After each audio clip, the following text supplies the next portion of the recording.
The Battle of Posada was fought between Basarab of Wallachia and Charles I Robert of Hungary. The small Wallachian army led by Basarab, formed of cavalry and foot archers, as well as local peasants, managed to ambush and defeat the 30,000-strong Hungarian army in a mountainous region near the border between Oltenia and Severin. The battle resulted in a major Wallachian victory and disaster for Charles Robert, becoming a turning point in the politics of Hungary, which had to abandon its hopes of extending the kingdom to the Black Sea. For Wallachia, the victory meant an increase in morale and the further evolution of the independent state. Background: some historians claim that the Cumans aided the Wallachians in the battle. In 1324, Wallachia was a vassal of Hungary, and Robert referred to Basarab as our Transalpine voivode. The war started with encouragement from the voivode of Transylvania and a certain Dionysi, who later bore the title Ban of Severin. In 1330, Robert captured the long-disputed Wallachian citadel of Severin and handed it to the Transylvanian voivode. Basarab sent envoys who asked for the hostilities to cease, and in return offered to pay 7,000 marks in silver, submit the fortress of Severin to Robert, and sent his own son as hostage. According to the Viennese Illuminated Chronicle, a contemporary account, Robert said about Basarab, "He is the shepherd of my sheep, and I will take him out of his mountains, dragging him by his beard." Another account writes that Robert said that,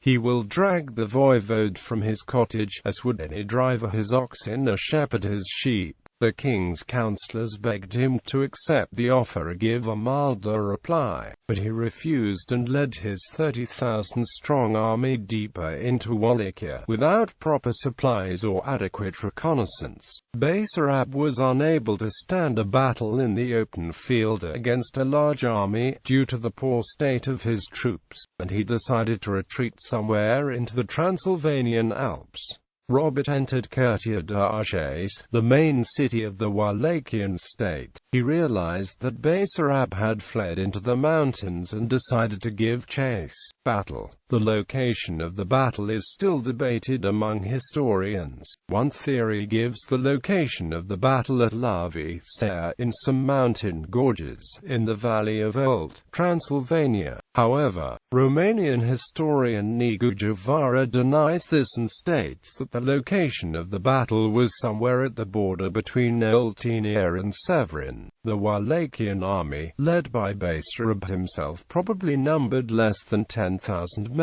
and consisted of cavalry, infantry, archers, and some locally recruited peasants. When Robert saw his best knights being killed without being able to fight back, while the escape routes were blocked by the Wallachian cavalry, he gave his royal robes and insignia to one of his captains, who dies under a hail of arrows and stones, and, with a few loyal subjects, made a difficult escape to Visegrad, clad in dirty civilian clothes. Robert later recounted in detail, in a charter of December 13, 1335, how one Nicholas, son of Radoslav, saved his life by defending him from the swords of 5 Wallachian warriors, giving him enough time to escape. Most of the Hungarian army, which included many nobles, was destroyed. Among the casualties were the voivode of Transylvania and the priest who accompanied the king. Aftermath. The victory represented the survival of the Wallachian state, as well as the beginning of a period of tense relations between Basarab and the Kingdom of Hungary, which lasted until 1344, when Basarab sent his son Alexandru in order to re-establish a relationship between the two states. Because of its large financial power, the Kingdom of Hungary quickly rebuilt its army and found itself in conflict with the Holy Roman Empire in 1337. However, the Hungarian king maintained a de jure suzerainty over Wallachia until the diplomatic disputes had been resolved.